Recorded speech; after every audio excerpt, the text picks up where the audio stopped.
Good evening, everybody. How about a little bit more Y spirit? Good evening, everybody. There we go. Wow. Just take a look at this room.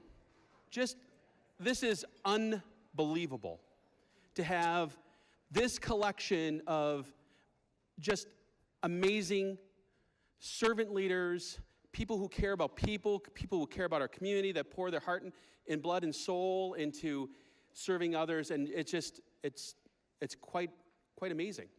It really is amazing. And so, the energy in here tonight is just really profound, and I think it reminds me of the collective power of our organization, the potential that we all have in creating lasting change, and how much we can really achieve when we work all together. So I really appreciate all of you being here, and I really appreciate all of you really just going with the flow tonight, right? This is the first time we've ever done an all-staff rally.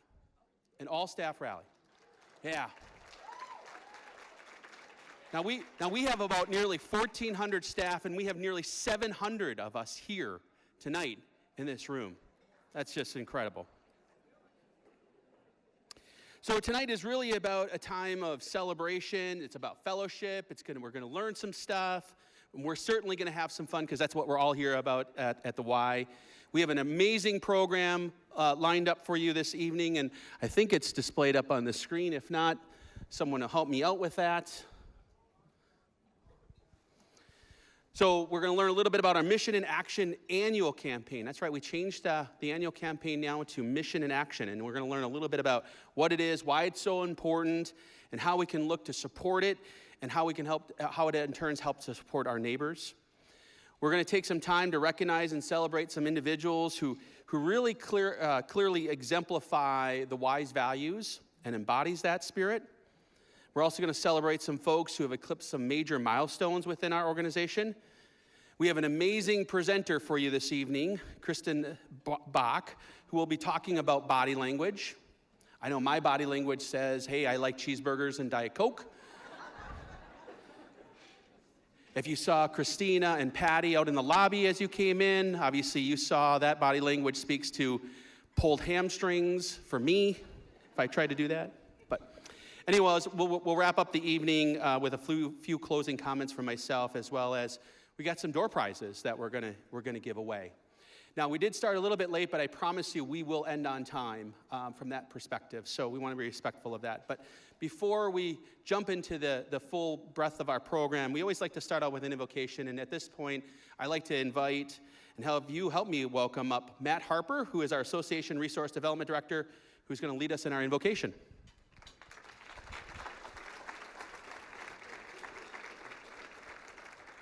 Thank you, Brett, and thank everybody for being here. I just do want to make a quick announcement. I believe there are some round tables that have some places to stand at yet, so if anybody needs seats, I know there's chairs along the side. As Brett said, we're really excited to have everybody here, and that comes with making sure everybody can kind of get into one spot and get a seat and be able to enjoy what we have for you tonight. All right, if everybody can join me in a prayer. Heavenly Father, we come before you tonight with hearts full of gratitude for the opportunity to gather as a team. Thank you for calling each one of us to serve in the organization and for the unique gifts you have given to us to carry out your work. As we begin this meeting, we ask for your presence to guide us. Grant us wisdom and clarity in our discussions, humility in our decisions, and unity in our purpose. May everything we do and say bring honor to you and reflect your love to those we serve. Lord, remind us of the profound impact of our mission. Help us be faithful stewards of the responsibilities entrusted to us, and inspire us to approach our work with compassion, integrity, and dedication. Strengthen us to face challenges with courage and to celebrate the victories, small and large, with thankfulness. We ask your blessing upon our organization, its leadership, and every individual here today. Let us work together, bring light, hope, and transformation to the communities and lives we touch. In your holy name we pray. Amen. All right, you're stuck with me for a little while yet.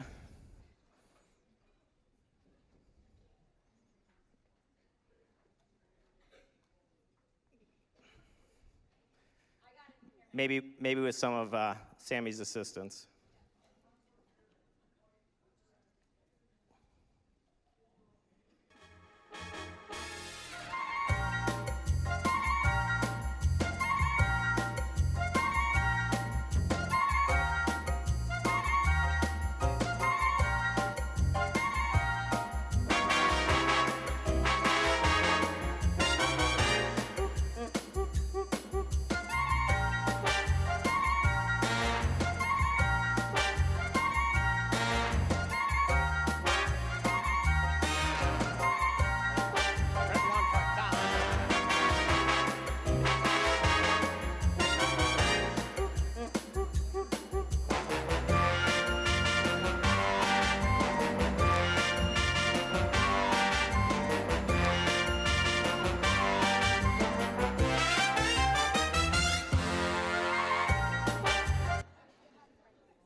All right, thank you.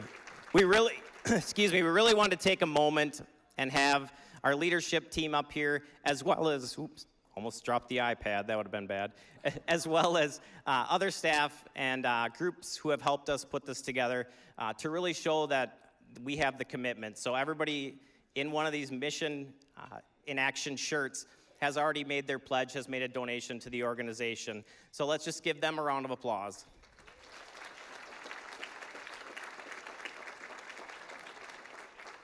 All right, and quickly before they take their seats, again, we just want to say thank you to the all-staff committee and the staff of Waverly Beach for everything they've done to help us put this together.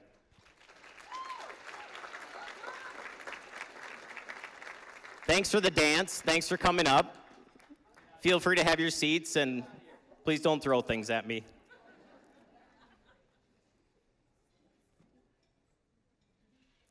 So what is our Mission in Action campaign? Formerly known as our annual campaign, the Mission in Action campaign ensures everyone has the access to programs, memberships, and services that help them reach their full potential. I'm on double duty here. So last year, we'll get into some of the numbers quickly. Our staff raised a total of $120,950. Again, give yourselves a round of applause. We had 627 staff donate to make a difference for children and families in our communities. So quick shout out to Apple Creek Y. They had the highest percentage of employees who donated. And I know this year Apple Creek, Fox West, as well as Heart of the Valley are well on their way with leadership that has already made their pledge. So quick shout out to them.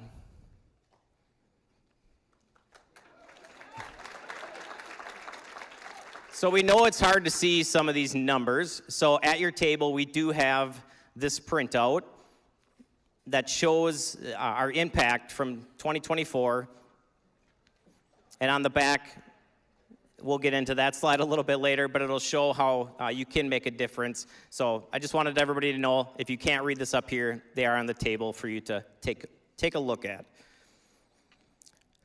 So in 2024, over 23,000 individuals and families impacted. These numbers are amazing, and each and every one of them come with a story. We're honored to share one of those amazing stories tonight. Angela and her husband lead a blended let me try that again. Angela and her husband lead a blended family that includes her two sons, Bryce, age 16, and Reed, age 13, and Michael's son, Jacob, age 15. She is a strong advocate for her special needs boys and plays an active role in the veteran organization Shield of Sisters, using her own personal experiences while serving in the military to help provide support and resources to other women veterans. Angela is with us today to share the circumstances that led her family to the YMCA and how the YMCA has made an impact in their lives. Please join me in welcoming Angela Burke Pope.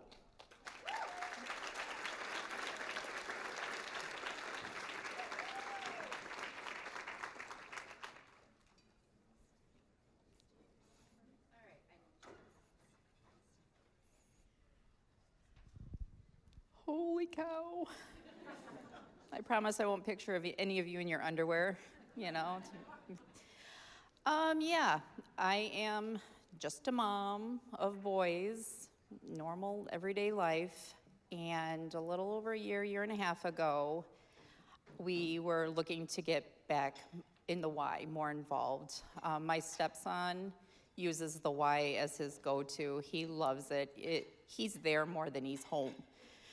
And it came a time where we wanted to get the whole family involved, make it a family thing, and we were looking for a way to include a family membership in our budget.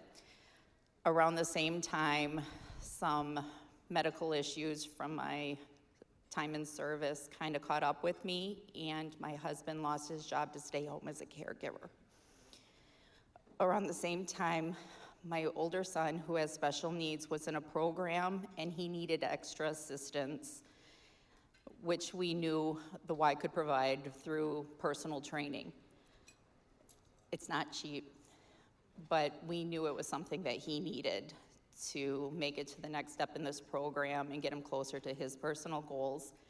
So we reached out to the Y, and they graciously provided enough funding to make it possible.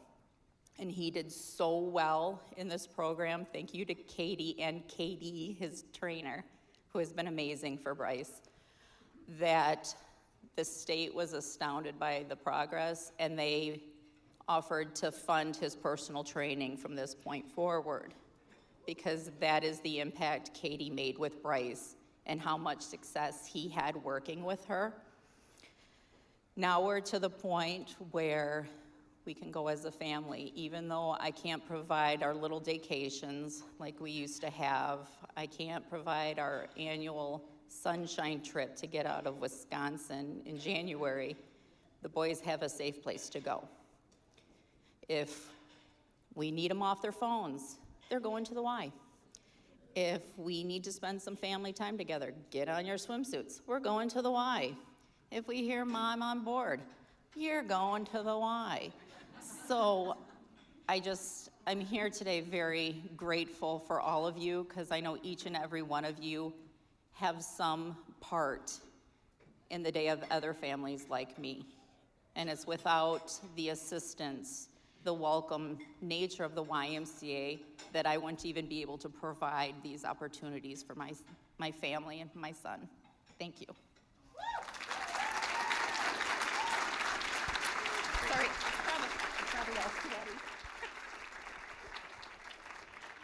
What a great job. How about another round of applause for Angela?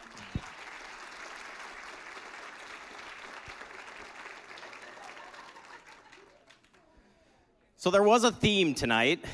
It wasn't chaos, I promise. As you see at your tables, there's some top secret boxes, and we had some tablecloths. So there was kind of a spy Mission Impossible theme that we were going for. And really, the goal was to show that what we're trying to accomplish with our mission in action is not possible without everyone in this room. So we start as a mission that's impossible without all of you. We work through our mission in action to make our mission possible, which are great stories like Angela shared. So we invite you tonight to participate, and that could be in a lot of different forms, and we've added some fun things to allow everybody to just enjoy themselves and also have a chance to win some really cool things. So as we move forward, the other side of that paper that I talked about early just goes through what some of those donations can really help the Y towards.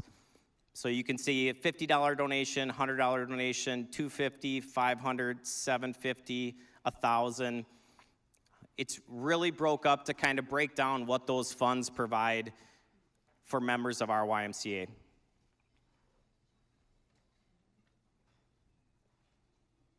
All right, so let's talk about what everybody wants to hear about, the giving incentives, right? So the Y does an amazing job to offer all these things that someone who's come from different companies, they don't have the advantage of, or they don't offer some of these great incentives. So we'll go through some of them. So many of you have probably gotten way too many emails. You've heard a lot of these, and you already know about them, but we just want to cover them quickly. So A generous giver, part-time. Part-time employees who give 1 hour of pay or more per month will receive a campaign t-shirt, like you see in the crowd, and be entered to win one of two $150 Amazon gift cards. Generous giver, full-time. So full-time employees who give 1 hour of pay or more each month will receive a campaign t-shirt and 1 day of paid time off. New this year, full-time employees who give $1,000 or more will receive a campaign t-shirt, 2 days of paid time off, and recognition on our digital banners throughout the YMCAs. How about a round of applause for that?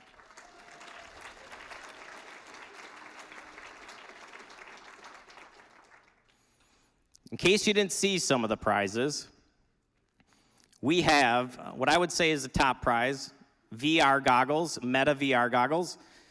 We have a 55-inch TV. We have some really nice eye massage glasses for headaches, and some other fun things, griddle, Bluetooth speakers, some gift cards. So how do we make sure that you can be entered in to win those prizes? Anybody who has donated prior to today or tonight, at least $15 or more will be entered in to automatically win those prizes. So all you have to do, if you haven't already made a donation, is to make a donation tonight. Now, how do you do that? We'll go through that quickly. So everybody grabbed an envelope when they checked in, or were given an envelope. Hopefully everybody still has theirs. If not, come see us at the back of the room and we can help you out. So the envelopes here have your name on it and a piece of paper inside. All you have to do is fill this out, seal it, and put it in the little top secret boxes on your table, or if you're in the back, we have some orange boxes, or we'll just make sure to stop by and pick them up because we know we have people in a lot of different places. We don't need to verify what everybody's giving, so we're taking your word for it. That's why on the outside of this, there's a little spot where you can mark that you gave through UKG, or that you gave on the pledge form, or that you made an online donation. So just mark that on the envelope. Put those in the boxes. We'll come by and pick them up. We're going to add everybody's name who meets that criteria to our list, and we're going to randomly pick 10 people later tonight to win over $1,000 worth of prizes. So I don't know what you guys think, but I think that's pretty awesome as another incentive to make a pledge. And it's tax deductible. Just says may apply to some people that they want to know that. All right, at this time, I get the pleasure of introducing our next speaker. Please help me and welcome our Vice President of Human Resources, Sarah Walgenbach.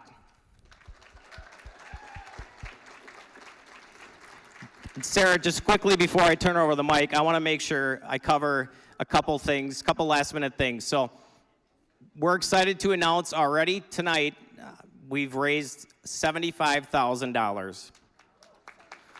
So our staff goal this year is $130,000, but more importantly, 75% staff participation. So we really want to see the staff involved. It doesn't matter how small or large or what you're able to give. Just giving really makes a difference, as we heard in Angela's story tonight. So thank you again. I'm going to turn it over to Sarah. Thanks so much, Matt. Hello, everyone. I have the pleasure of introducing our Hero Awards. It's one of the best parts of the evening, in my humble opinion. And I'm also going to give you some insight to our employee recognition program in case some of you are newer or may not know about it. We hope you're familiar and maybe even had a chance to be a recipient of one of these awards. It really starts with our Extra Mile Awards, and this can be presented by a coworker or a peer or a member who recognizes our staff for really going above and beyond, going the extra mile as they're titled, and we display that at each of our branches in a prominent place so that all can see what that staff member did. The next opportunity is for our Staff Champion Award.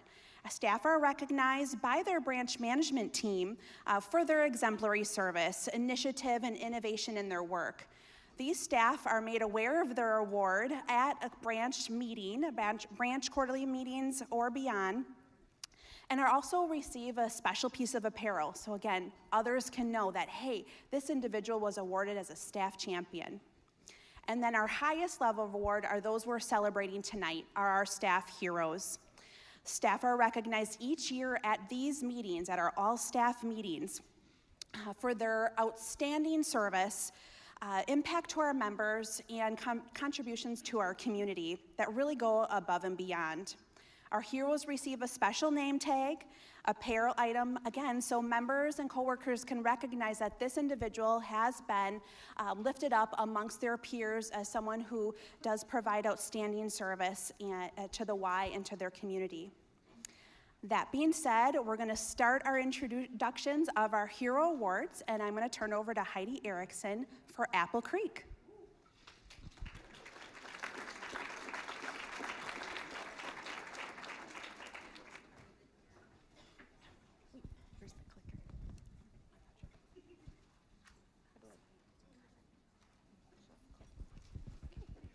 Thank you.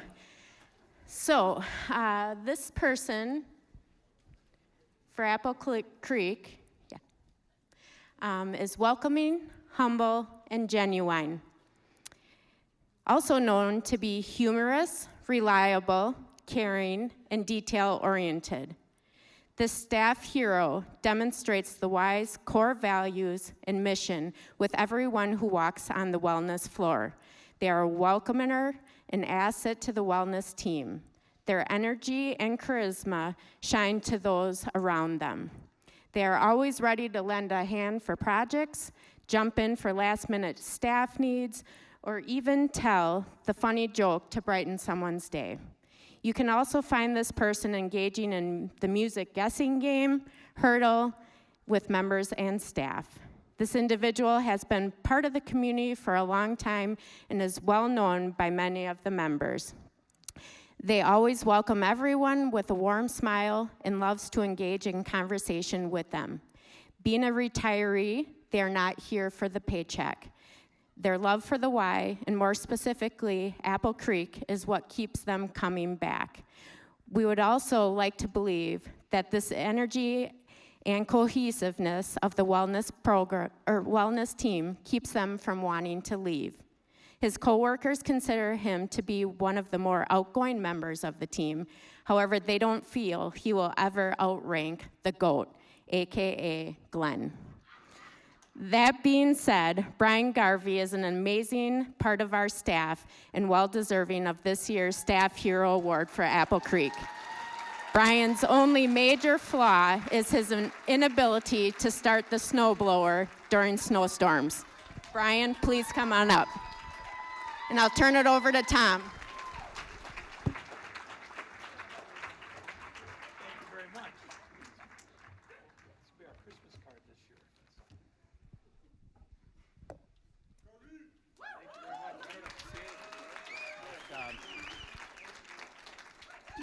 Nice job, Garv. Nice job. All those years at Appleton Wise paid off for you. All right. Well, thank you, Heidi. And for those, I'm Tom Wendt. I get to have the opportunity to represent and talk about our hero for the Appleton Y. So it's my privilege to introduce our hero from the Appleton Y, but more for the association, because this person has shared time at each and every branch in this room and the community overall. For the past 38 years and 12 different job codes and counting, Jan Hefner represents the true spirit of the YMCA. Today we honor Jan for her unwavering example of what it means to be dedicated, conscientious, and humble. So where's Jan at? Bring her up here. Get on up here, Jan.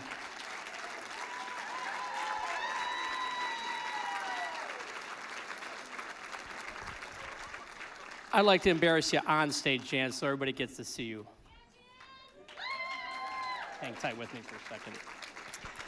So over the years, Jan has contributed to the YMCA in ways that go far beyond teaching classes and leading programs. They've shaped our community, transformed lives, and more importantly, Jan's efforts spanned an impressive variety of programs and initiatives, including, I kept it short, Jan, in 38 years here, enhancing fitness for all, Pedal for Parkinson's, Live Strong for cancer survivors, bringing fitness to life through the outdoor or through challenging times when we did outdoor classes through COVID, and outreach programs for many years at the E-Free Church. She championed events like Bike to Work Week, coordinator of the Iron Ride fundraiser for almost 5 to 10 years, and then a falls prevention program for older adults with balance. From step to strength, kettlebell, Nordic walking, water fitness, and don't let me forget, Jan, cycling. Her ability to engage and motivate and connect with participants regardless of their fitness level is truly the magic. Jan poured countless hours into researching fitness trends, affecting the effective ways to exercise for aging adults, and program enhancements that have benefited all of us. And humbly, Jan contributes to many great causes, events, and groups that have benefited the YMCA for all. P.S. Jan, all the bike riders, they really appreciate the parking spots out front of the Y. Made it happen to you. So Jan, one of your closest colleagues, friends, and fellow hero, Christina Schultz, who is with us today, she's the biggest cheerleader, Jan. Jan, she shared with me the greatest contribution to the YMCA lies with your support and tireless efforts for accessible fitness. She mentioned your encouragement to members and staff to never stop moving, and your commitment to making the YMCA a place that everybody feels empowered to grow stronger body, mind, and spirit. So today we're here to say thank you to you. Thank you for your diligent, meticulous attention, your dedication, your generosity, your humbleness, and thank you for making the Y not just a fitness stop, but a true home for health and wellness. So please join me in congratulating Jan for a well-deserved recognition.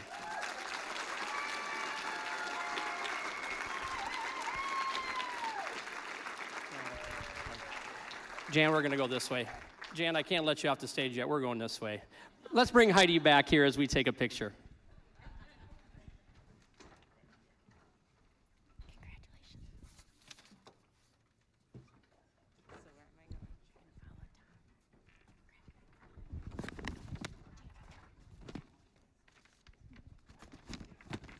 All right.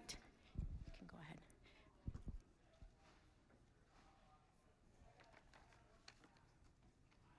At Fox West, we have two, so Sammy, go ahead and put up our first one.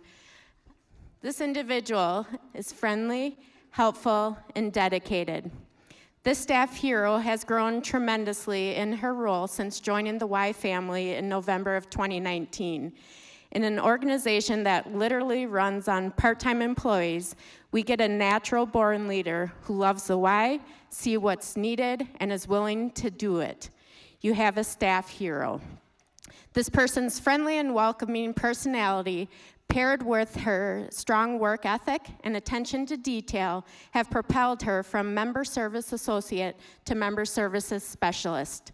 Additionally, she does program entry in DAXCO with her meticulous accuracy and took on building supervision when she saw that need to fill yet another gap. Listening to her work with members could be a training tutorial. Her patience, understanding, compassionate listening, and thoughtful information sharing is exemplary.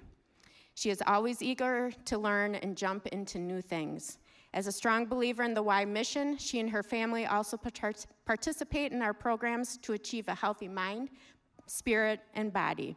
Fox West is blessed to have Tricia Fielding as our staff hero. Thank you, Tricia, for all that you do.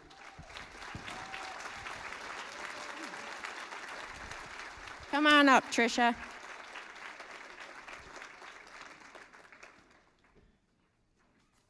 If you want to hang there for your friend to join you. So, our second individual from Fox West is energetic, passionate, and committed. This longtime staff member has been a huge asset to the Y since we hired her. Since joining the Y, this person has shown exceptional commitment to their role. From the beginning, they have motivated, inspired, and created a community that keeps members coming back, making them a true staff hero. Not only do they deliver exceptional and well-rounded class offerings, but they also build long-lasting bonds with members, clients, and staff.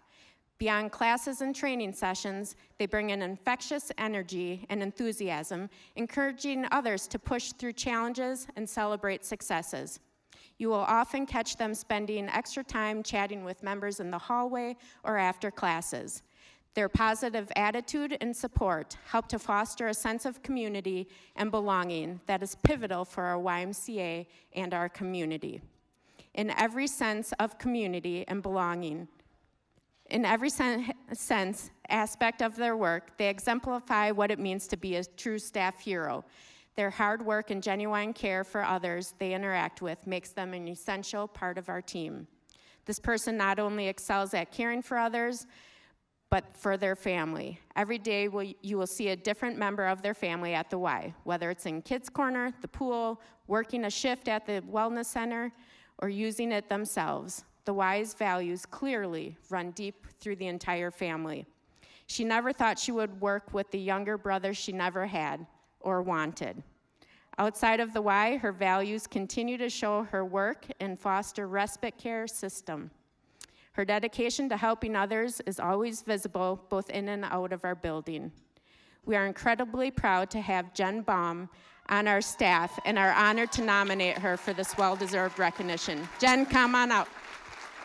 All right, if you can turn to the next slide for the Heart of the Valley.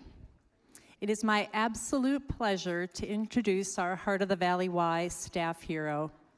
Over the past 20-plus years, Paula Beyer, Health and Fitness Director, has exemplified the true spirit of our Y. We can give her a round of applause.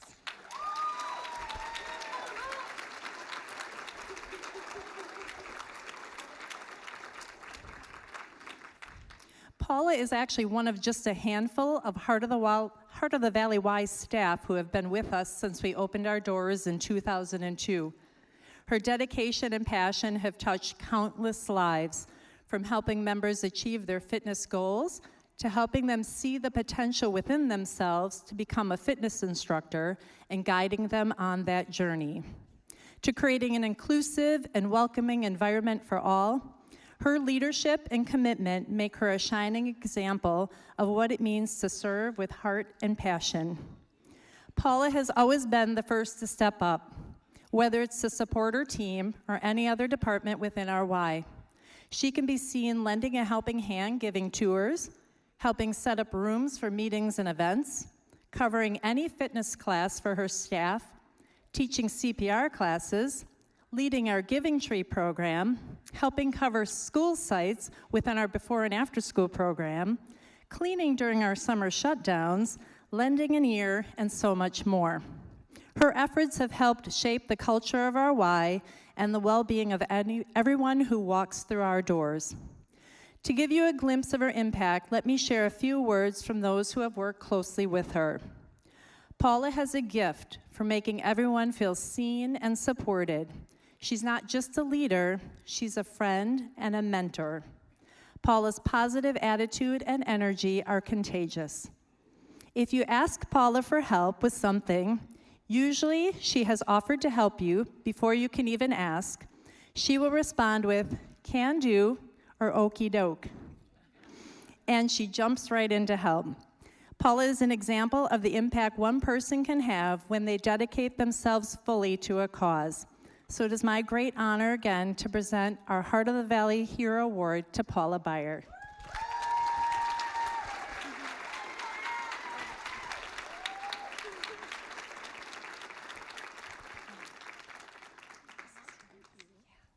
And now I'll introduce Scott Shanehover, Executive Director of the Neenah Menasha Y.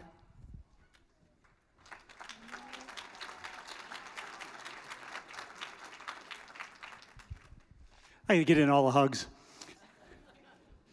So the Neenah Menasha YMCA, we have a leadership award called the Tom Prosser Leadership Award. And I've seen Tom speak a number of times, and he often references lifters and leaners. And a community, and a strong organization, a strong family is full of lifters. They lift each other up, they lift the community up, they make it a better place to live, to be, to exist.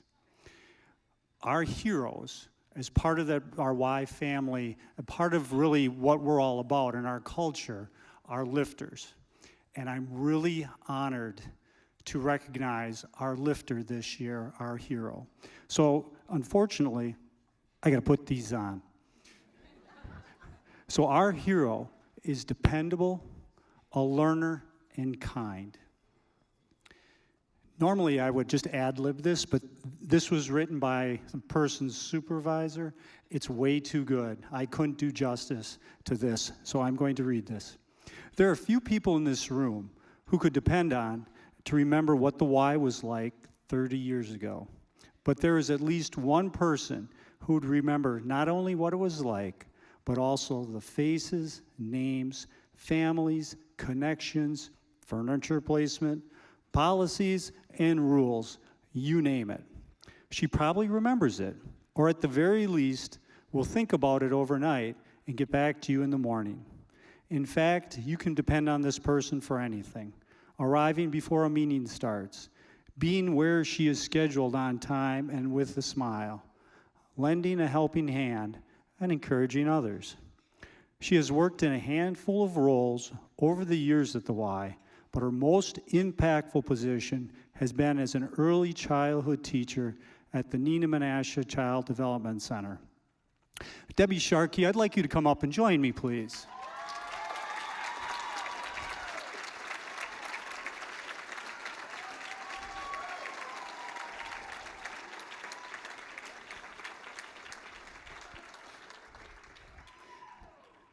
This is exceptionally exciting for me because Debbie and I grew up in the Y together.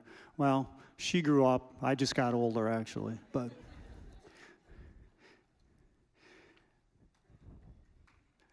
I'm just gonna wait till you get here so you can just soak it all up. No, where's the fun in that?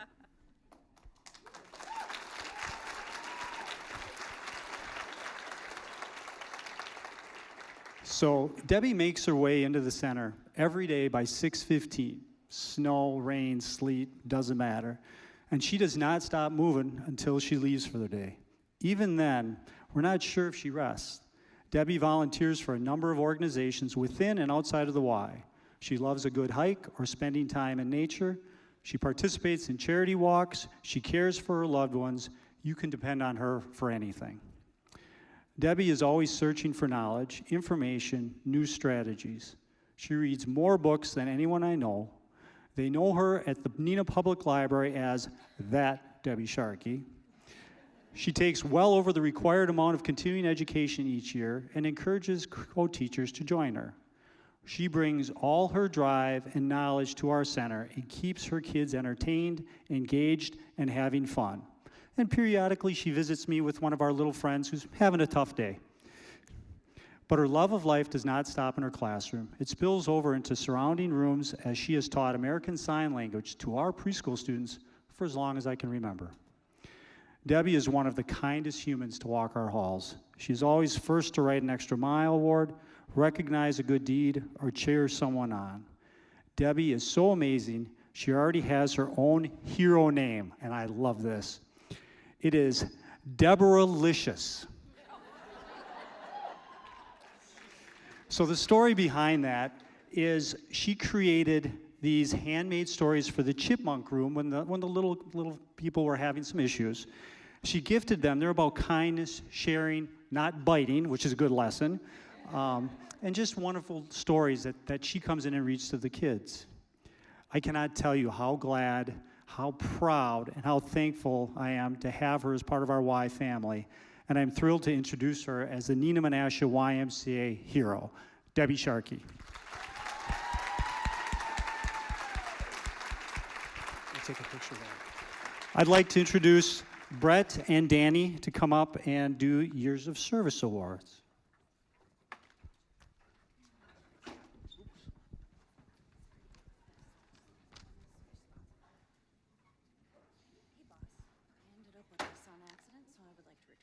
Okay.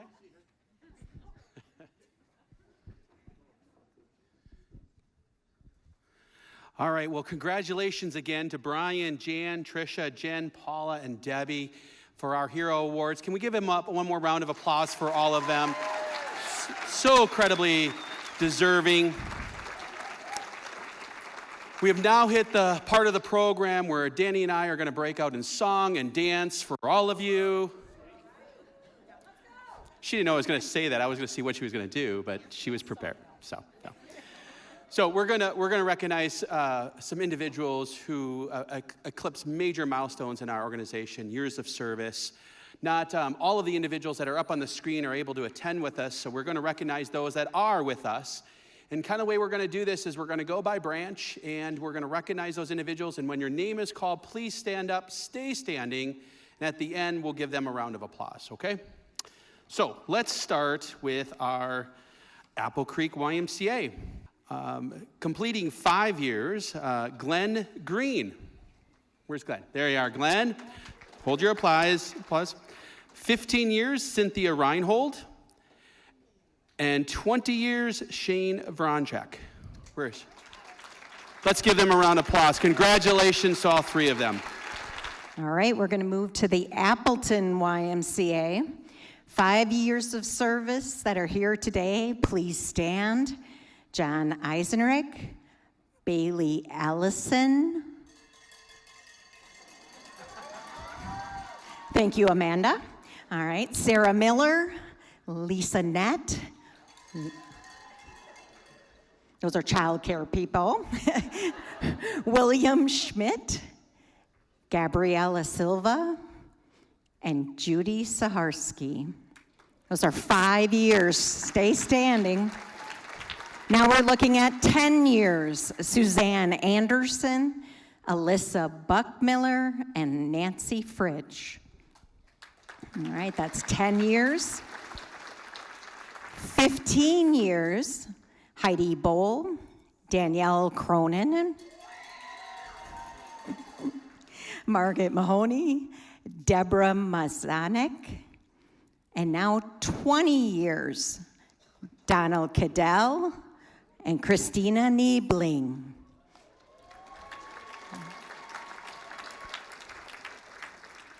25 years, Lowell Krieger. 35 years, Mary Puzelinski. There's Mary. And 40 years, Laura Van Roy.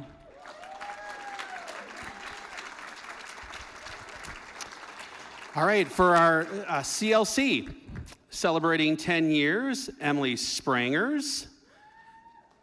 Where's Emily? There she is. And Delaney Tauzi.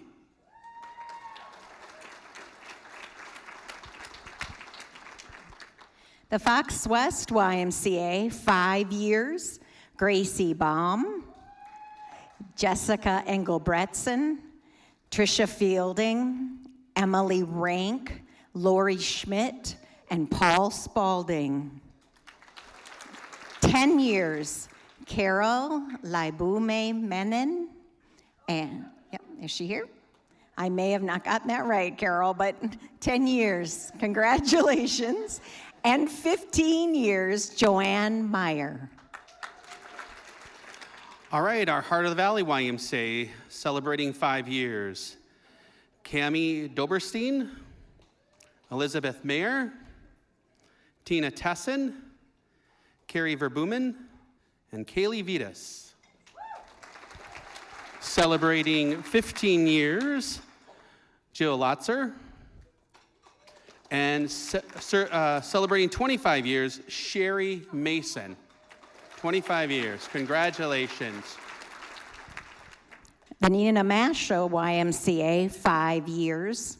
Anna Heenan, Tara Marquardt, and Abby Vuheho. 10 years, Nick Marquardt, Elise Miller, and Edie Simon. 15 years, Susan Crystal, Alan Fostil, and Mary Siebert. 20 years, Michelle Mueller, Denise Meary, Julie Rowe, and Brandon Vanderhoof. 25 years, Lisa Hemus and Desiree Luloff. There. And 35 years, Darla Mashevsky. Yeah. Darla? All right, at our Ogden facility, celebrating 5 years, Jane Hermans. There's Jane. Congratulations, James. And then with our association team, celebrating 10 years, Liz Hardy. Celebrating 15 years, Lance Hitpis. And celebrating 45 years, Sue Pulowski. And Wendy Wydeven. Wendy is the one you want to celebrate the loudest. She makes sure you all get paid. There you go. Congratulations to them all. And before we break, we have one more recognition. And that is each year for the last 5 years, our alliance, a collection of YMCAs throughout the state of Wisconsin and Minnesota, have looked to honor an individual through a legacy award, someone that has not only contributed locally to their YMCA, but has really influenced the Y movement regionally and nationally. And it's someone that's served at least 10 years within the Y movement. And this year, we were so excited to see that Sue Pulowski was recognized with a Legacy Award from our Association YMCA Professionals. This is kind of like the YMCA Hall of Fame. So congratulations to Sue, so very well deserving. And at this point, actually, Sue, you got to come up. So you're running the show back there, but you're actually, supposed to be up here.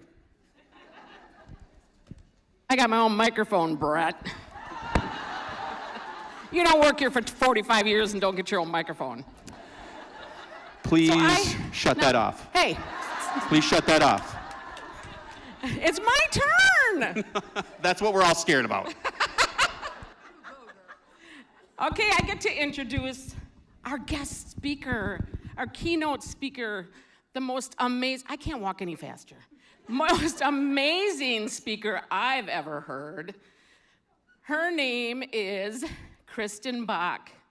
Our speaker has spent much of her life searching for a secret decoder ring to teach her charisma.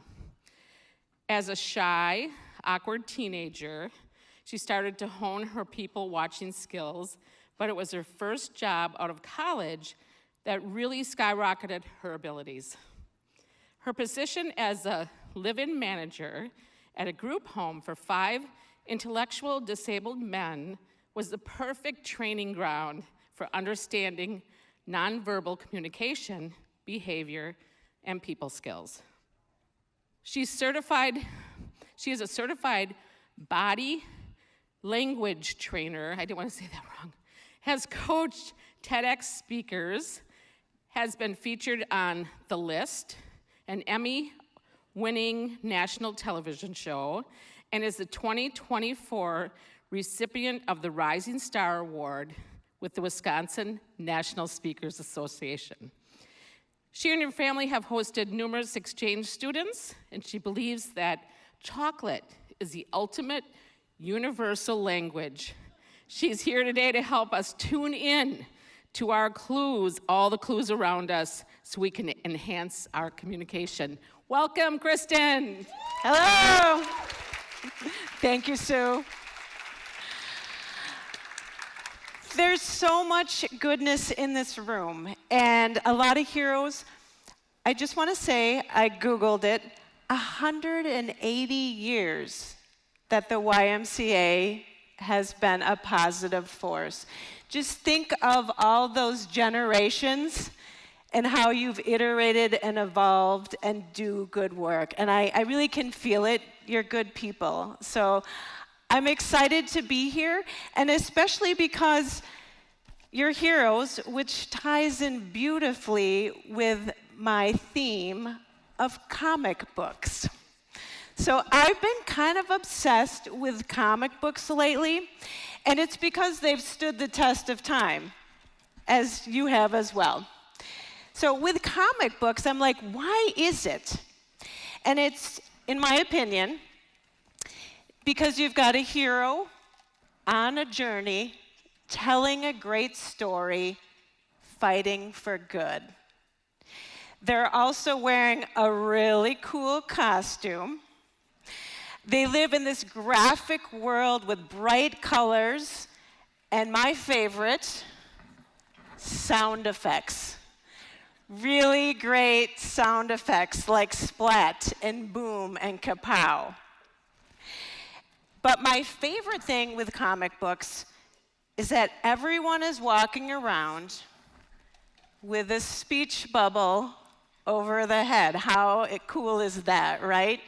To be able to see what people are thinking and saying, that's a superpower, right? How cool would that be if we were all walking around with those? Think about that as an instructor, to be able to read what the people are thinking or saying, right?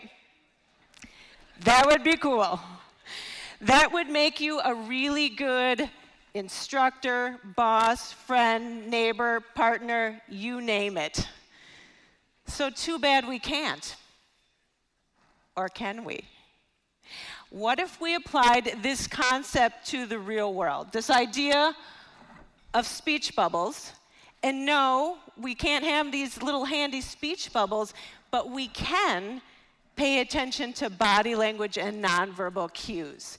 That's a way to tap into that and figure out how best to connect with other people. There are cues everywhere. When you walked in this room, did you feel a vibe?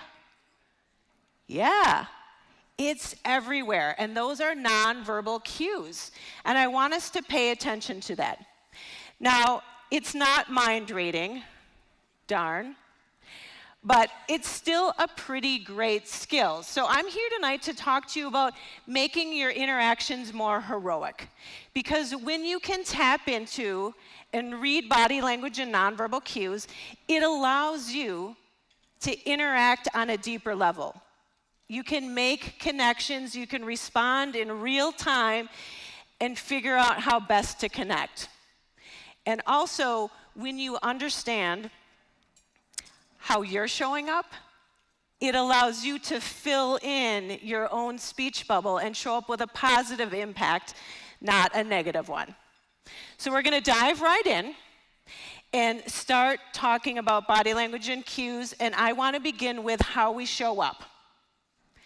Superheroes show up with a very defined set of skills. So, we've got Spider-Man. Spider-Man, speed, agility, very YMCA friendly, right? Cast his web. We've got Batman, Mr. Science and Technology. He's fighting his war on crime. Happily has access to his family's fortune. Yay, Batman. And then my personal favorite, Wonder Woman. Her strength and empowerment, oh my, right? And what I wouldn't give for that lasso of truth. That's cool. All right, so just how superheroes show up in a very specific way, we can do the same thing. We can show up with a vibe. So you know when you walk in a room and you get that sense like, well, hello there, confidence and charisma. Or, well, hello there, bad attitude. You've met them too? Yes, our brain starts picking up on the cues and filling in the story.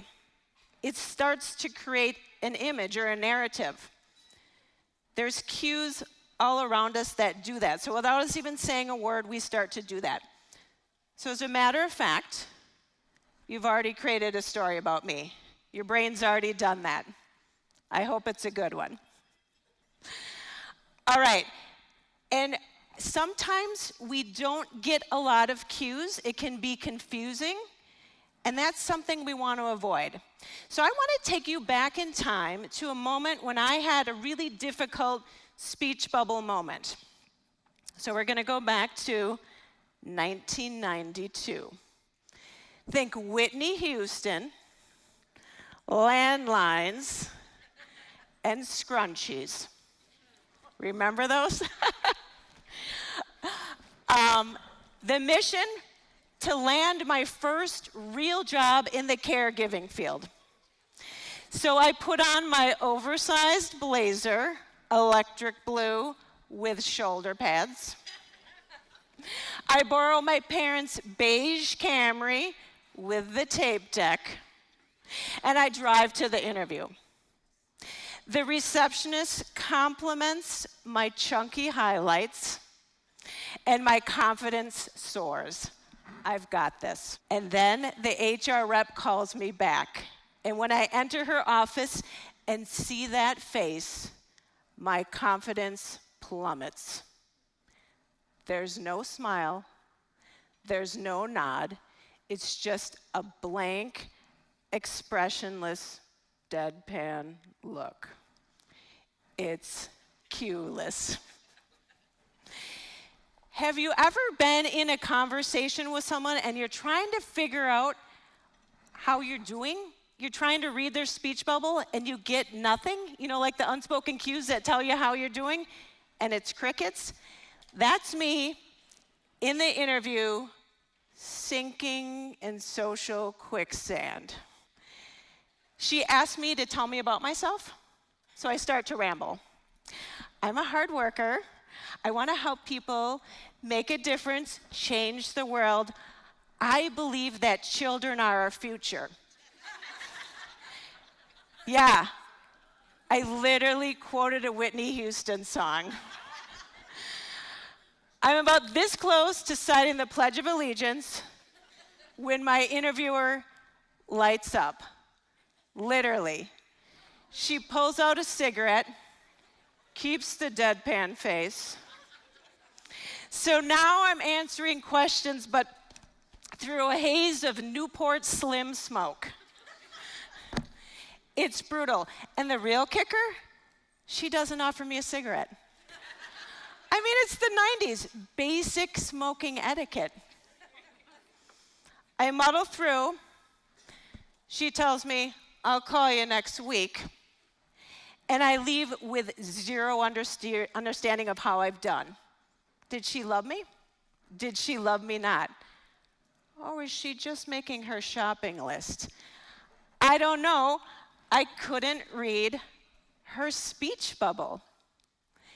But one thing is clear. I don't want to work there. Mentally, I check out.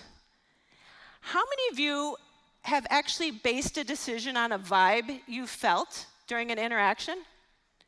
The salesperson who talks to your partner, not you? Nope, right?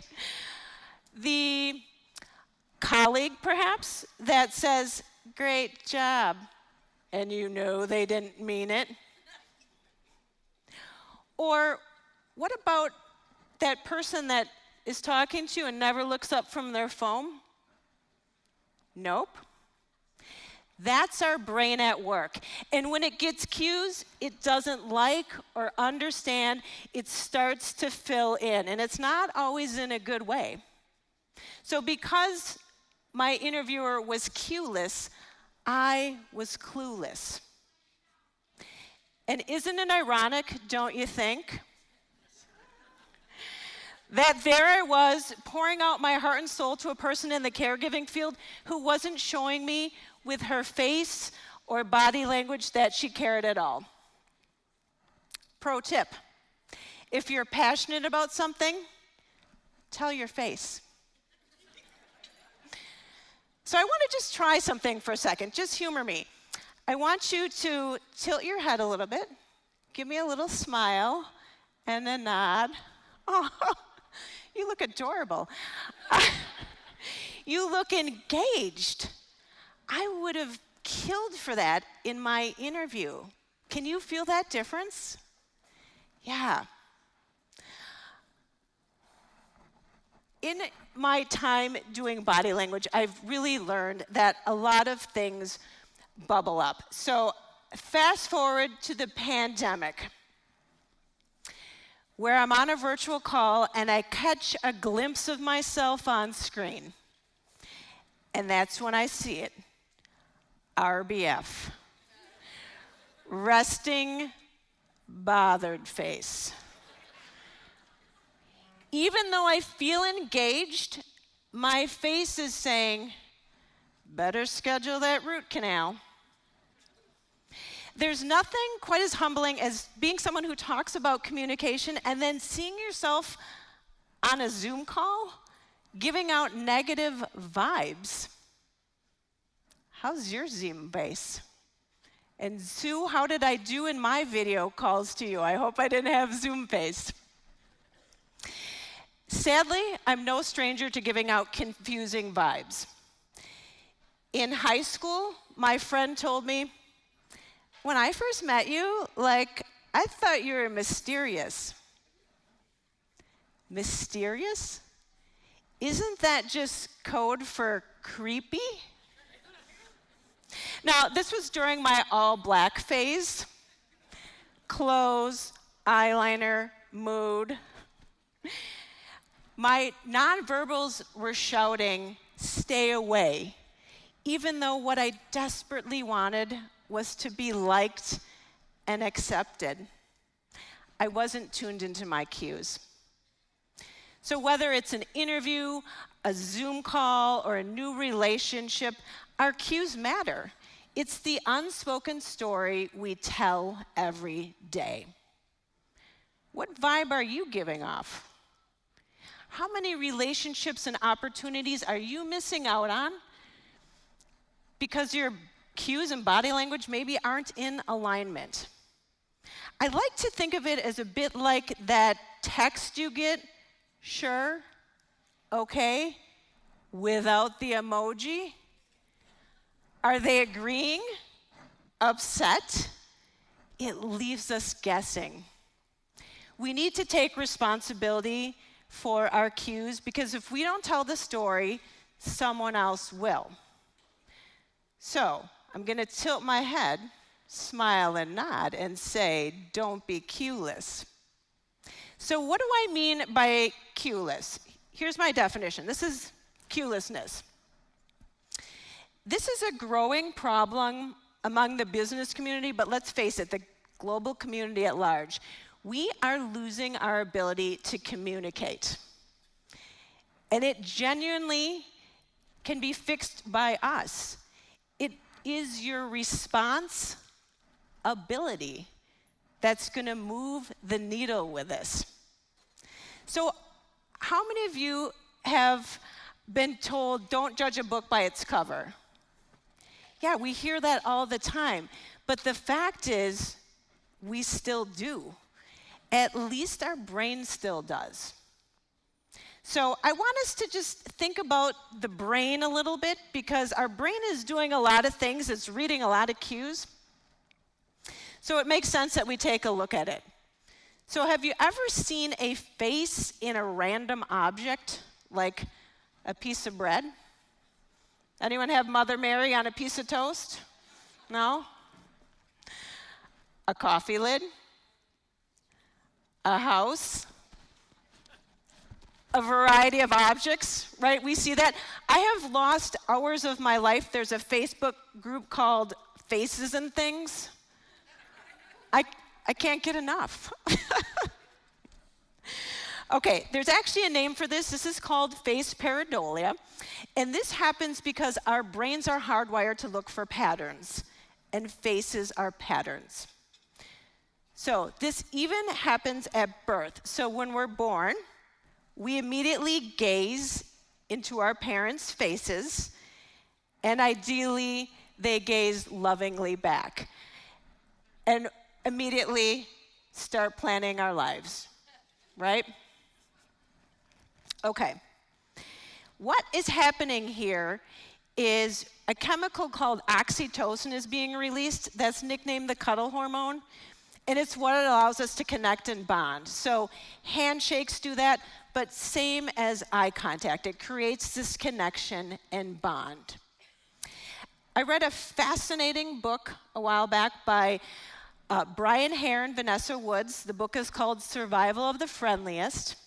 And in it, the authors contend that the reason we as a species, Homo sapiens, have survived, and not Neanderthals and Homo erectus, is because we've had the ability to cooperatively communicate. We were able to form groups, band together, and grow. And a lot of that ability has to do with nonverbal communication.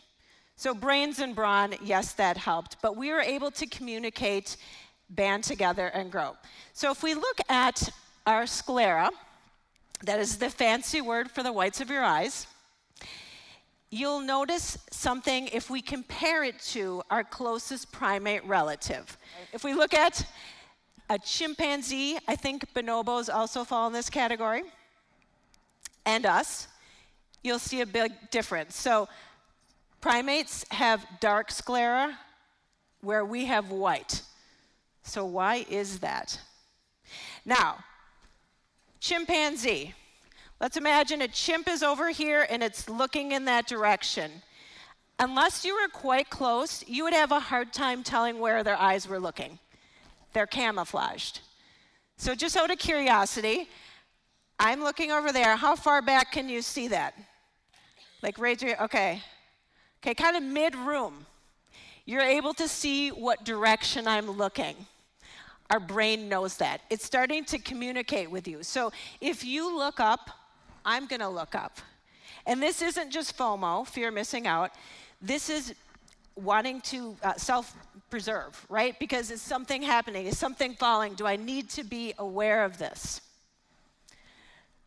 So if you look up, I'll look up. You look to the side, I'll look to the side. You spot a clearance table, I'm running to the clearance table, right? That's how it works. This is advertising at its finest. Start watching models' eyes. They have it strategically looking at a price or a product. Our brain automatically tracks it. All right. So our eyes do a lot of things. So there's a couple things. So side eye, what is this saying to you? What is it telling you? Kind of questioning. Did you really register for the yoga class at 5 a.m.? Did you? Right? It's kind of questioning. I can do the listen first. I can show you I'm paying attention, that I'm giving you full attention. This is how your kids look at you all the time, right? They give you their full attention. Overhead gazing. Who's experienced this one? If you've ever gone to a networking event, I feel like this one happens. This is what I call the in-person version of swiping left. Right? They're waiting for someone else to come. You're kind of the placeholder. And we can feel that when people are doing that. All right? And wide eyes. Have you done that one with your bestie or your partner? Okay, in YMCA world, this means code brown in the pool, right? Am I right? All right. So when we start paying attention to some of these little nuances, especially with eyes, etc., we realize that not all communication is words. We communicate non-verbally. And this is where we can start to glimpse people's internal states. And this is where we start to get at empathy.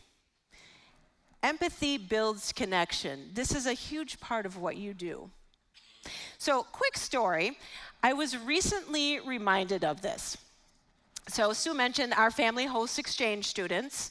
So, I was reminded of this by an 18-year-old girl from Tunisia. She was our 5th foreign exchange student, so by now our family knew the drill. She'd arrive and be a little nervous, be awkward. We'd be welcoming and friendly. We'd take her for her first Big Mac, introduce her to Costco. We knew what we were doing. And then Amina bounded off the plane with bold enthusiasm. And just the way she walked, I thought, I like this girl. She's confident. And she was. And she was completely at ease sharing her opinion. Right? Foreshadowing. So even in the first week, I started to notice things. Like we took her to the farmer's market, and she was absolutely perplexed by the Amish vendors. Now, in Wisconsin, we know it's a religious and cultural thing, right? Apparently in Tunisia, she didn't read that part of the textbook because she told me, oh, that is a marketing ploy. I don't think it is. At dinner, where we were used to talking about our day, a highlight, she wanted to debate topics, defend points, talk about politics. That was different, right? She was also quick to point out my mispronunciations. Like when I said crochet, she said, it's actually crochet. I also speak French. And at dinner one night, we were serving basmati rice, and she corrected me again. There's no R in basmati. Okay, you're not reacting the way I expect.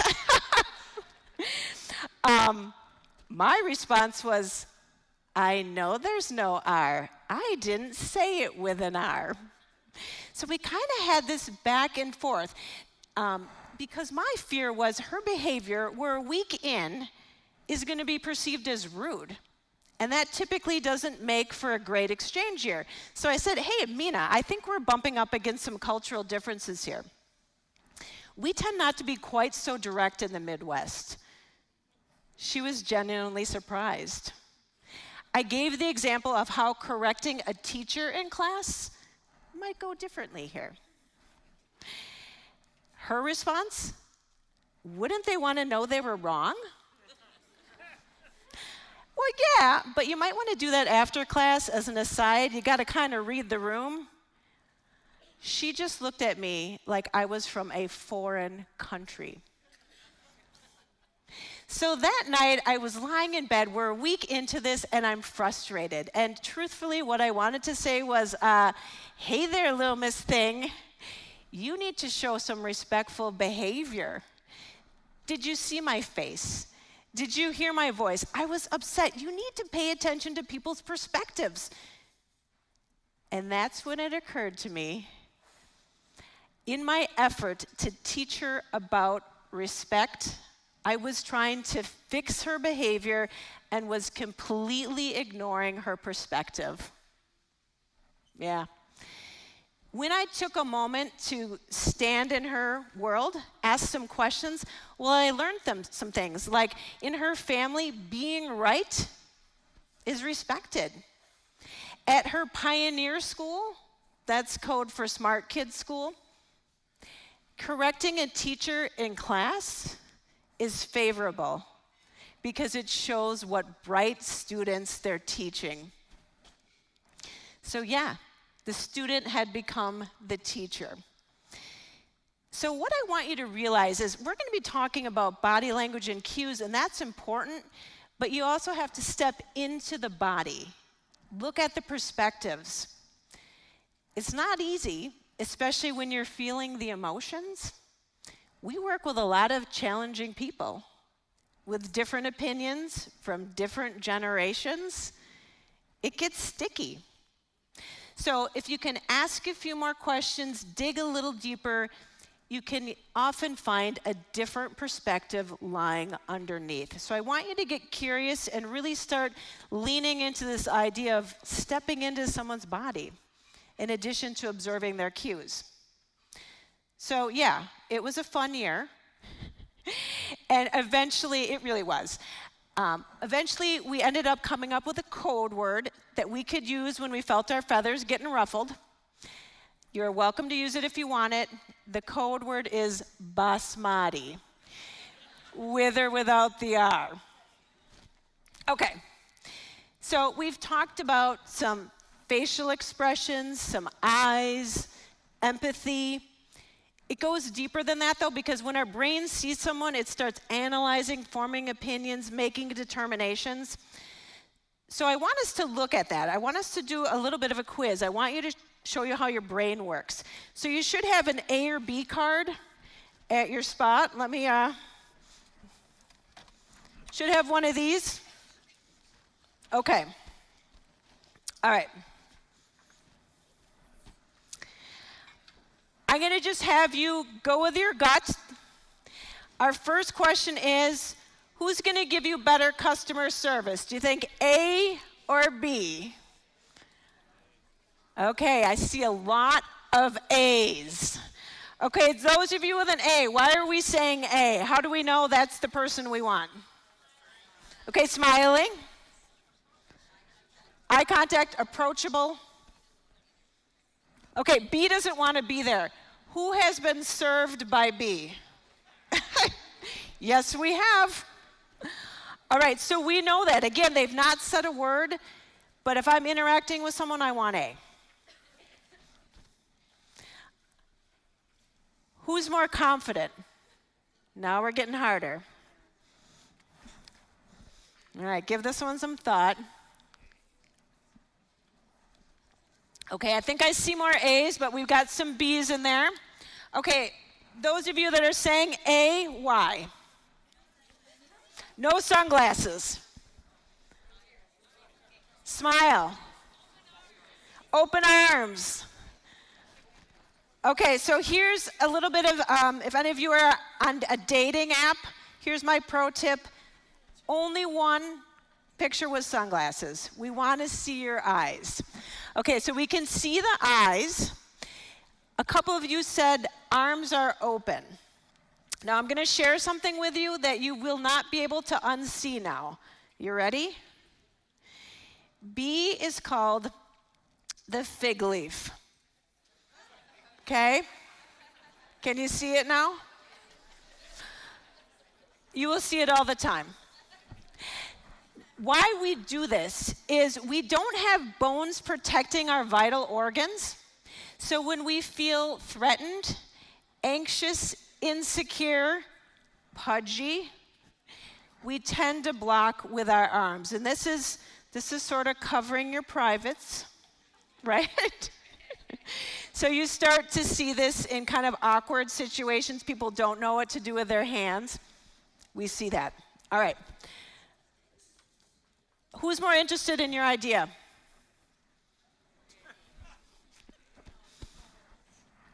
Okay, I'm getting more A's, a few B's. Okay. What is it about A? More engaged? Okay. Yes. B has a little bit of disgust, so just like kind of a little bit of a crinkle in his nose. So imagine you're smelling something bad.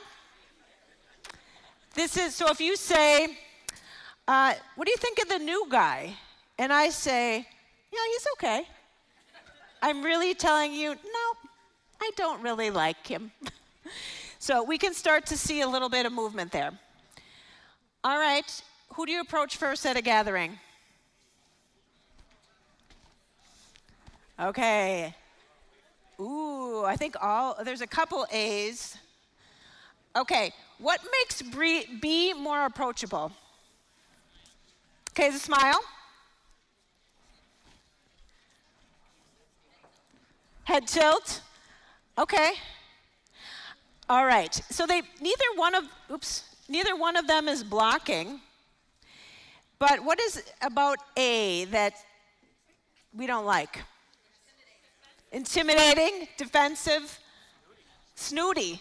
Okay. Yes, so the expression looking down your nose at someone comes from this. So when we tilt our head back, it comes across as a little bit arrogant or judgmental. And often we don't realize it. So when I'm presenting virtually, I have progressives. Any progressive wearers out there? Okay, so I will be looking at my slides sometimes, and I'm looking out the bottom of my glasses. So it's something I work hard to really limit because I don't want to be perceived as arrogant. Real quickly, I was asked this year to work with an emerging leader at a tech firm who is perceived as arrogant. Shocker, right? And when I observed him, what I noticed, I observed him do a presentation. He was fantastic. But when he was listening, like if someone asked him a question, he would put his hands behind his back and listen like this. When I met with him after, we talked about it because he thought that was a really good listening cue. But this is judging, and putting your hands behind your back is a little like keep your distance. So it was just shining a light on that really helped him realize, oh, this isn't a great cue. All right, who's genuinely happy to see you? A. Okay, I'm with you. This is Tyra Banks, like the smizing. We know it's a genuine smile when it reaches the upper corners of our cheekbones. Can we fake a genuine smile? We can. We can. But it takes a little more work, right? So in my head, the narrative I'm hearing B say is like, nice to meet you. Doesn't feel very real. Okay, look at how our brain is processing this. Okay, who's the more engaging speaker, A or B? Okay. The correct answer was me. No one? Okay, C. Okay, A. Why? More engaged. Okay, arms open and no podium. So I want you to think about this. They both look really seasoned, like they know what they're doing. But I want you to start thinking about environmental cues. So when comes in your office, are you behind a desk? How are you greeting people when they walk through the door? There's things in our environment that we can manipulate that can also impact cues. All right. So our brain knows these. I'm really just shining a light on it. Your brain already knows this stuff. I just want to make you more aware of it. One more question for you. Who's the better listener?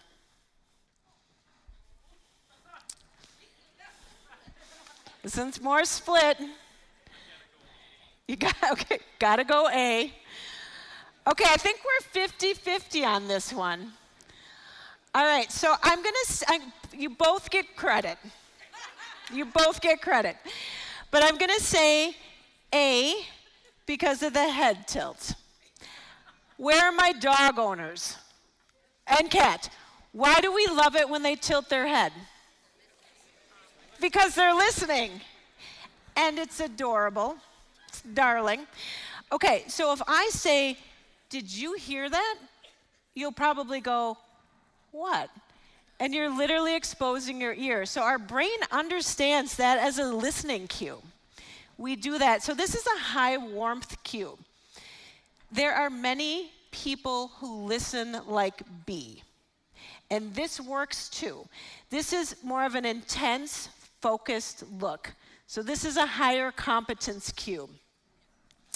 So B, does that image remind you of any other image that I've shown you so far? Like my interviewer, right? Okay, so this is more of the stoic vibe. What is interesting about this is what I thought was disinterest may well have been intense listening.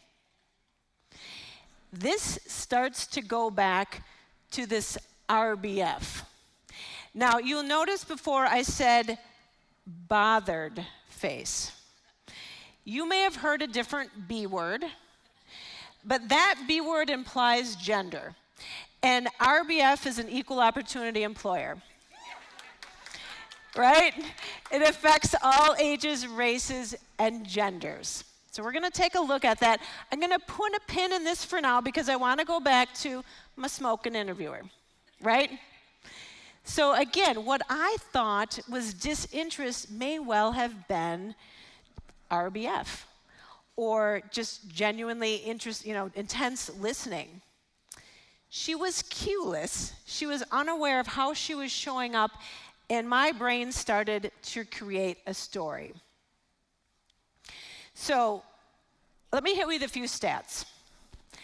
97, these slides are warbled. Okay, 97% of workers believe that communication impacts tasks every day. That's a big number. 86% believe that it accounts for ineffective communication, so failures in the workplace. Again, another big number. I left that interview with zero understanding of how I'd done and immediately drove to my parents' house because in 1992, that's where I lived. And about an hour after I got home, I got a call from the interviewer asking me if I wanted to interview for a management job. Right? That was my response. I didn't know I did well, literally. So with these stats, you can see where the interaction let me down. There was this miscommunication. So I want to talk about RBF because it is real. So how many of you, raise your hand if you think you have RBF? Okay. Join the club. I have it too. So RBF is real.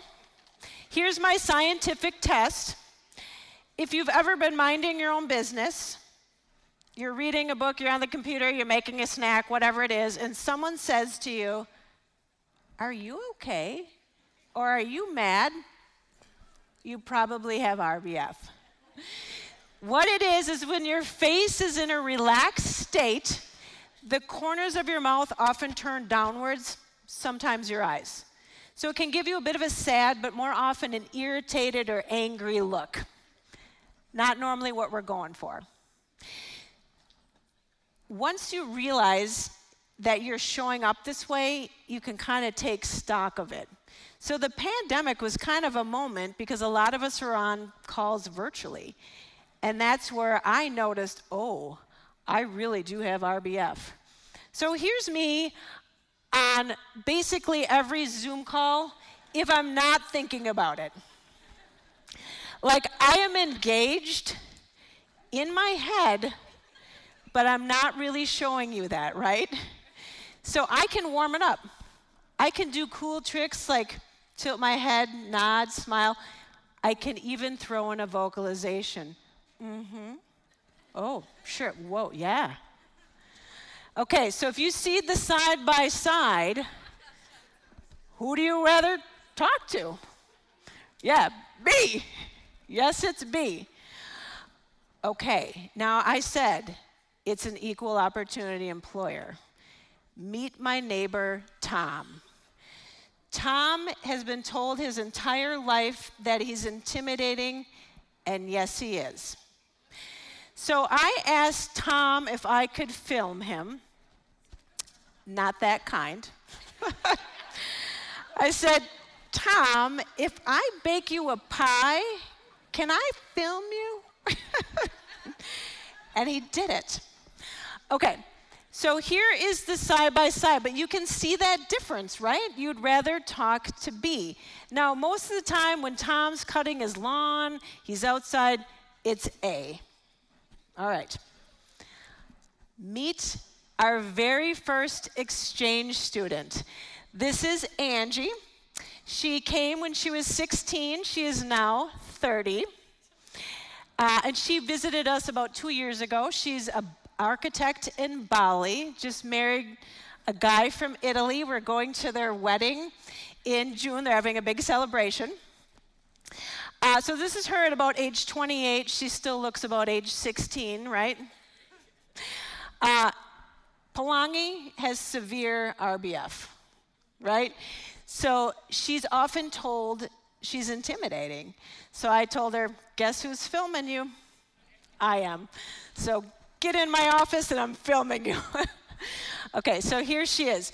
So you can see the difference. So A is that social quicksand I mentioned in the beginning, right? Where you're like, how am I doing? Is this okay? We need cues. Our brain needs cues. All right, when you start to pay attention to this stuff, it allows you to show up differently. When you picture the world, where's my prop here? Okay, when you go back to this idea of realizing you're broadcasting cues all of the time, you start to realize that what your brain is doing is acting like a secret decoder ring. It's looking at the cues it's getting, and it's unscrambling and it's making sense of them. So here's some stock photos. My brain looks at that and it starts to unscramble. See if you get the same words. Are you getting suspicious, focus, friendly? All right. How about this one? What are we getting? Insecure, confident, arrogant. There's that head tilt again. All right, so let's try this. All right, so I want you to shout out the word or words that you're seeing for this. What is this person feeling? Okay, whoa, do it again. Okay, stressed, okay. All right, Sue and I met, and you want me to add what to my schedule? How about this one? What's he feeling?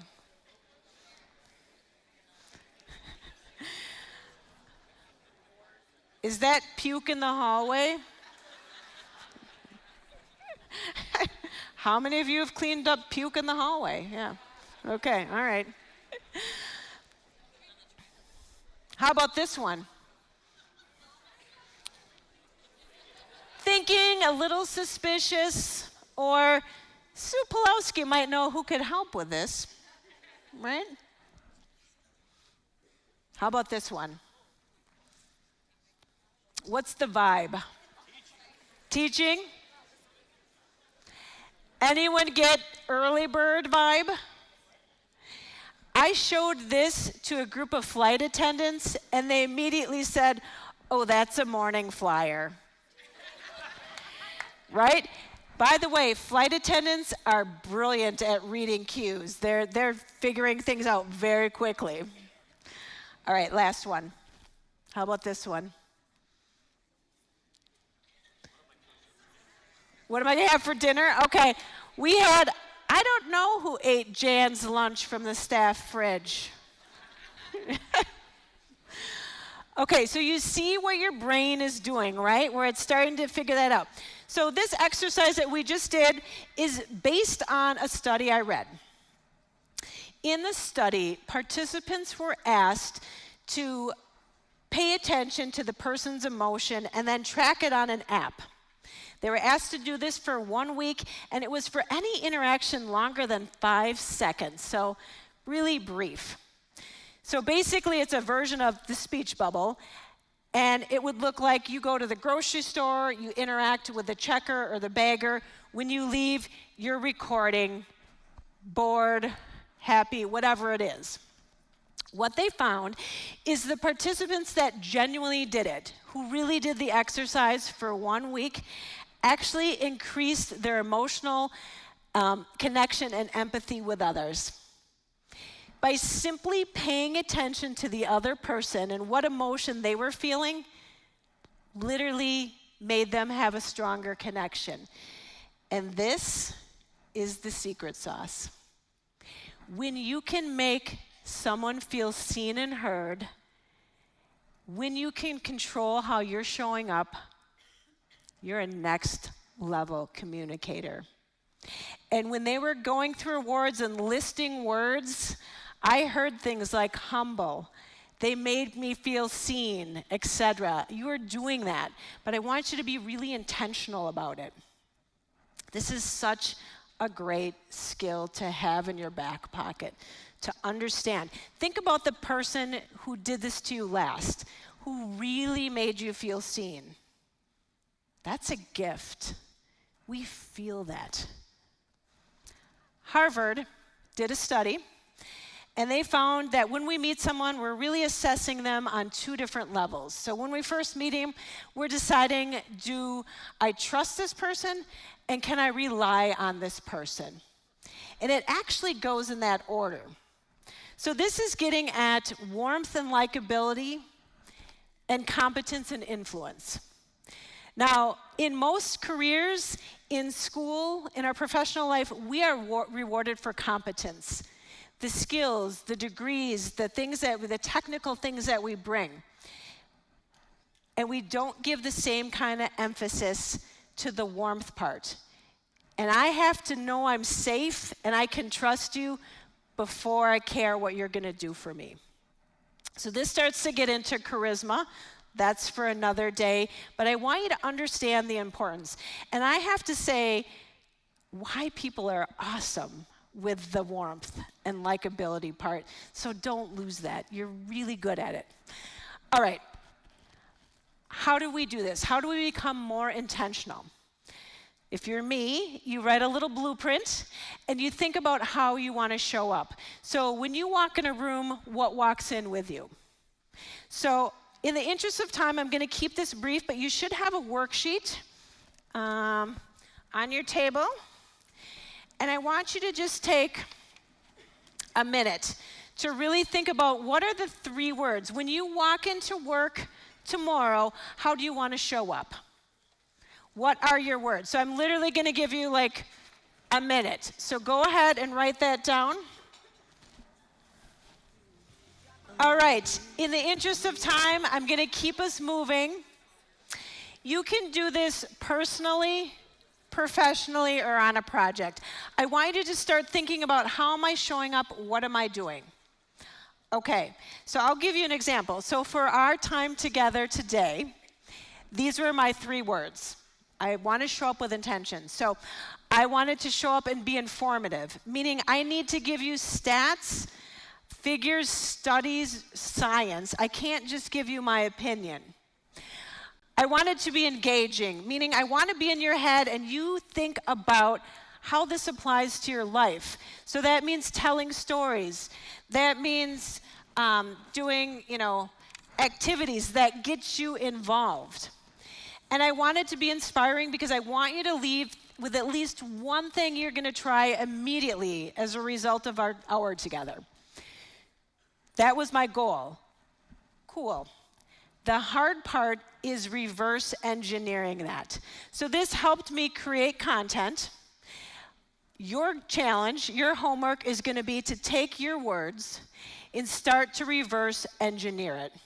So if your word was reliable, how are you going to show up? How are you going to do that? What are the cues you're going to do that means you're reliable? That becomes tricky. So I just want to share with you, I worked with a group of mediators earlier this year, and I asked them the same thing, like when you go into a mediation, how do you want to show up? Literally half of the room said, I want to be open, fair, welcoming. And the other half said, I want to be in control. I want them to let them know that I run the show and I know the rules. There is no right or wrong to that, but that is a very different set of cues, this side or this side. So it's being intentional with how you're showing up. So think of the role that you're in. You're an instructor, you're a leader, whatever it might be for you. What is your role and how are you going to reverse engineer that? So for me, I'm in the role of speaker. That means I'm thinking about my vocal power, my facial expressions. Am I leaning in? Am I engaging with you? How am I standing confidently? Because that's my job right now. So I want you to think about what that is for you. So we've talked about smiling. Is that something you need to consider when you're greeting someone or interacting with people in your life? How about blocking? It might mean being a little bit more open when you meet with someone. Starting to think about how your office is set up. Do you have barriers there? Listening. Are you giving out good listening cues? And how about negative nonverbals? Are you inadvertently maybe leaking out some negative nonverbals? So start thinking about that. Okay, so that will be your homework. Maybe in next staff meeting you can dive into this a little bit deeper. All right. So, did I take the job? Did I get the job? Well, I mentioned that I lived at home and I was using my parents' car, so I'm in no position to say no to a second interview. So I fake smile through the phone and say, I'd love to come in. Now I want you to notice how long that's staying with me, because we set up an interview for a few days, and even as I'm driving days later to the interview, my heart's not in it. I don't want to work there. I've mentally checked out. But when I get there, it's a different interviewer. The vibe is instantaneously different. So even when I'm walking to her office, it feels different. I go in her office, there's plants, there's pictures, there's a poster that says, "Think like a proton, always positive." Next to the hang in there kitten poster, right? She asked me questions, but she was telling me about the job. She was nodding, she was smiling, she was leaning in. I find myself nodding and smiling, tilting my head. She laughs at a few of my jokes, so I kind of feel charming. It becomes a conversation. And then she says, "I can't wait for you to meet the guys." You see, I'm interviewing for a job as the live-in manager at a home with 5 developmentally disabled men. And I'm nervous. It's a big responsibility, and I have a lot of questions. So she gives me her card. We set up a time to, quote, meet the guys, and I end up working for that company for 26 years. Yeah. What a difference from the first and second interview. The second interview was tuned into her cues. So what would happen if you were more tuned into your cues? Now, this is shameless. We're not going to take much time. If you want to do a QR code, I've got a handout, a DIY nonverbal audit that, like 5 things you can do before Monday to just sort of check yourself. That's what's in it for you. What's in it for me is feedback, and feedback for the team that planned this lovely event. So if you want to pull that up, great. That helps me figure out how to be a better speaker, how to do a better job. So I would love that if you do that. Okay. But I'm going to keep us moving because I want to share one last experiment. Now, as a speaker, I belong to a speaking association. So last year, I asked some of my fellow speakers, we were at a meeting, if I could film them, because that's what I do. It's what I lovingly call the gum experiment. So I had my laptop with me, there was a side room, and I gave them the simplest instructions of, I want you to go in this room, hit record, look at my camera, with no expression for about 10 seconds. Then I want you to take a piece of gum and chew it and look at the camera for about 10 seconds and hit stop. Wasn't in there. Here's what happened. So we've got the first guy here, and I would say, I'm like, yeah, I think A is a little more approachable. Like I'm thinking, okay, that makes sense. I understand. I was trying to go for how does movement in the face, even just chewing gum, impact our perception. By the second example, my brain was making up stories, like which one's going to tell you juicy gossip, right? Can you see that? I would seek her out in a meeting any day. I'd be like, yeah, what do you got? Okay. Who's going to buy the Girl Scout cookies? You know the person in the room, right? I'm going to A. Who's going to lend you money, right? I know the person I'm going to approach. Okay. Who's going to go on the dance floor with you? Okay, you can start to see where the personality's leaking through a little bit, right? Same instructions, whole different vibe. And my favorite, which one's addicted to TikTok? Okay, so do you see how your brain creates these stories? It starts to give a vibe, it just leaks out. All right. I want to leave you with a few questions.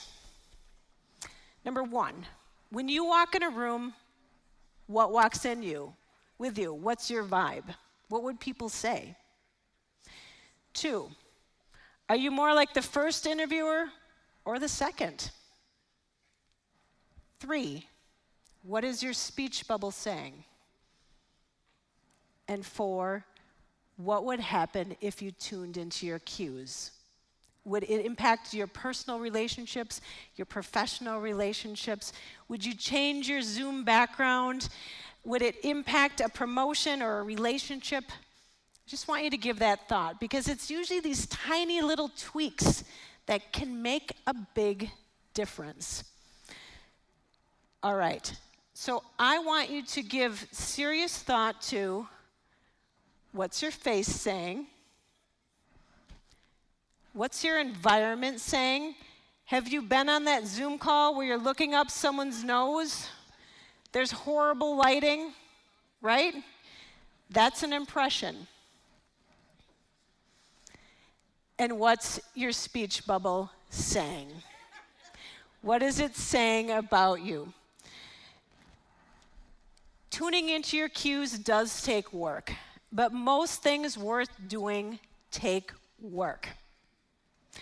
My name is Kristen Bach, and I know that cues are clues, cues matter, cues create connection. So it's now time for you to tune into your cues and make your interactions heroic. It's time for you to unleash your vibe, and it's time for you to show up as the best version of yourself. So with a head tilt, a smile, and a nod, I will say, the end.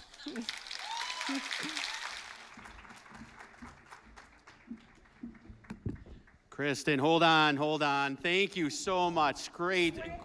Yes, we have some official Y garb to say thank you for this fantastic presentation. Thank you. So thank you. Get one more round of applause for Kristen. Right? Woo. All right. Yes. And a hug. Yeah. So much great information, so applicable to the why, because quite honestly, we operate in a fishbowl, right? You could be a lifeguard, right? That parent can be out in that lobby. They're looking through the windows. They can't hear a word that you're saying. They just see what's going on, how you hold yourself. So that nonverbal language was something that really stuck to me because, right, it's a part of how we show up each day. So thank you, Kristen. I promised we'd get you out of here on time, and we will. And so at this last part, just a few things, right? As we think about 2024, just another incredible year for us as an organization. And there's so many accomplishments that we can point to, both small and large, and celebrate. It probably could be its own program unto itself. But certainly we serve more folks. Over 52,000 members is now what we serve each and every year. We had record program participation. We continue to increase our reach, our impact. We made investments in our Membership for All program by increasing that income threshold so we could simplify the financial assistance process, thus reducing barriers. We help strengthen the quality and accessibility of childcare with a focus on staff development, resource sharing, and looking to expand our enrollment capacity. We look to launch new initiatives around youth with a youth advisory committee. We brought back and enhanced a lot of our family events that you saw at each of our branches, and and expanded in our Diversity at Conclusion with the African Heritage event. And we continue to make investments in our organizational capacity by looking at developing a master capital facility plan, investments in AI and automation, looking at how we deepen relationships for volunteer engagement and storytelling. And what you heard here back in December is making significant investments in our salary structure. All things that we're really, really excited about. But the reality is that we have so much to celebrate as points of success. These successes are really a direct result of each of you and your dedication, creativity, and passion. And you're the reason we're able to serve more individuals, expand our mission, and have significant impact on so many lives throughout our community. So as we look to 2025, just a few things there. We will continue to double down on our One Mission, One Vision 2030 strategic plan, which really has an aim around how do we establish an intentional and integrated approach, developing healthy, confident, and resilient youth. How do we look to continue to provide comprehensive approach to physical, mental, and spiritual well-being for all individuals? And how do we continue to align and leverage our capital to better address the community needs? And part of that work will focus on how we continue to elevate our member experience, one that is rooted in achievement, belonging, and relationships. And even though we made significant investments in our salary structure this last year and you as staff, our work there is not done, as we were going to continue to focus on that and look for opportunities for continued growth, development, and recognition. We're going to take on our community's most pressing needs through collaboration so we can align with key mission-aligned partners and further our reach and impact. And as we stand today, when you think about our members and our program participants, we serve 1 out of every 4 residents throughout our region. And by 2030, that charge is how do we reach 1 out of 2? So we have a lot to be thankful for. We also have a lot to look forward to.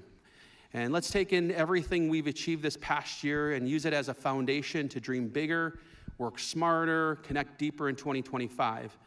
The road ahead will have its own share of challenges, but I'm very confident together we'll rise to the occasion as we always do. So thank you for all that you do. Let's continue to make an impact together here in 2025. Thank you.